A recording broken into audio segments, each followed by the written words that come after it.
Hello મિત્રો, કેમ છો? મજામાં? આજે આપણે બનાવવાનું છે લીલા લસણિયું મટર પનીર. એકદમ સુપર અને નવી રેસીપી લઈને આવી છું. મારી રેસીપી સારી લાગે તો પ્લીઝ મને લાઈક કરજો.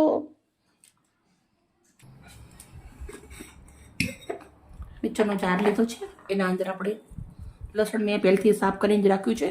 તો આપણે લસણને કટ કરી દઈશું. આ એકદમ બહુ સરસ લાગે છે સબ્જી, શિયાળાના અંદર સ્પેશિયલ. આવી રીતે લસણને કટ કરી દીધું છે. 2 નંગ ટામેટા બી લસણ ભેગા કટ કરી દેવાના છે. તો આવી રીતના એના બી મોટા મોટા જ ટુકડા કરી દઉં છું. પનીર જે છે એ આપણે છીણીને વાપરવાનું છે. 1 કાળી ઇલાયચી, 1 તજનો ટુકડો, થોડા લીલા મરચાં સમારેલા 3 નંગ, થોડા લીલા દાણા, 2 કિલો દૂધની મલાઈ છે ફ્રેશ, એ નાખું છું. તમે ક્રીમ પણ હોય તો નાખી શકો છો, પણ બાળકો માટે બનાવવાનું હોય, પરિવાર માટે, એટલે ઘરનું સારું રહે. આને પીસી લેશું. સરસ મજાની પેસ્ટ મેં રેડી કરી દીધી છે. મેન આપણી આ સબ્જીના અંદર પેસ્ટ જરૂરી હોય છે. રેડી થઈ ગઈ છે. હવે બનાવવાની રીત ચાલુ કરીએ. કઢાઈના અંદર 100 ગ્રામ એટલું દેશી ઘી ગરમ મૂકવાનું છે. ઘી ગરમ થાય એટલે આપણે જીરુંનો વઘાર કરવાનું છે. તો આપણે અંદર જીરું નાખી દઈશું. ઝીણી તમારી નાની 1 ડુંગળી નાખું છું. ફ્રેશ કૂટેલું આદું અને લસણ 1 ચમચી. હવે આપણે વટાણા નાખી દેવાના છે.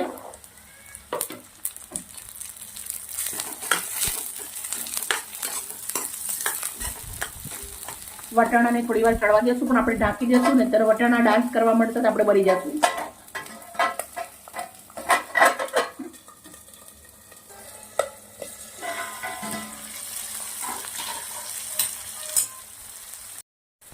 હવે આપણે વટાણા સંતરાયા પછી અંદર નાખવાનું છે લસણની પેસ્ટ બનાવી છે, જે આપણે બધી પેસ્ટ નાખી દઈશું.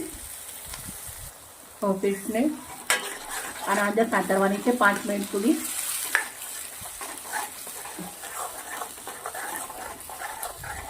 ટમાટરનો કચાશ નીકળી જાય ત્યાં સુધી આપણે આને શેકવાનું છે. તો 5 થી 7 મિનિટ લાગી જશે શેકતે શેકતે. સરસ મજાનું શેકાઈ અને રેડી થઈ ગયું છે. તો હવે આપણે મેજિક મસાલા કરી દેવાના છે ઘરના જ. આપણે સરસ મજાના 1 ચમચી લાલ મરચું નાખું છું, અડધી ચમચી કશ્મીરી નાખું છું, થોડું તીખું કશ્મીરી બંને મિક્સ નાખવાનું છે. પછી આપણે નાખવાની છે અડધી ચમચી હળદર, 1 ચમચી ધાણા જીરું, 1 ચમચી મીઠું.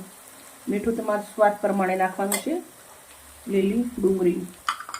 પછી જે જગના અંદર આપણે પેસ્ટ બનાવી હતી એમાંથી થોડું પાણી નાખવાનું છે.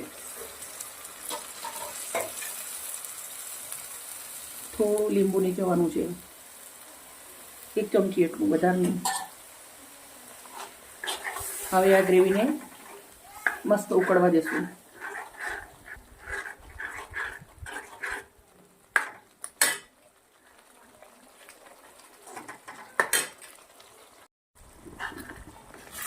હવે આપણી ગ્રેવી સરસ ઉકળી અને રેડી થઈ ગઈ છે. તમે જોઈ શકો છો. હવે આપણે પનીર છીણ્યું છે એ નાખી દઈશું.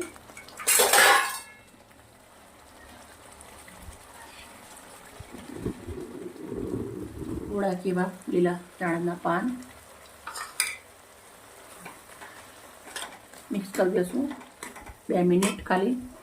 લાસ્ટમાં આપણે ગેસ બંધ કરી અને 1 ચપટી કેવો ગરમ મસાલો નાખવાનો છે. તમે ના નાખો તો બી ચાલે, પણ થોડું નાખેલું એકદમ સરસ લાગે. તો સર્વ કરી દઈશું. એક બાઉલ લઈ લીધું છે.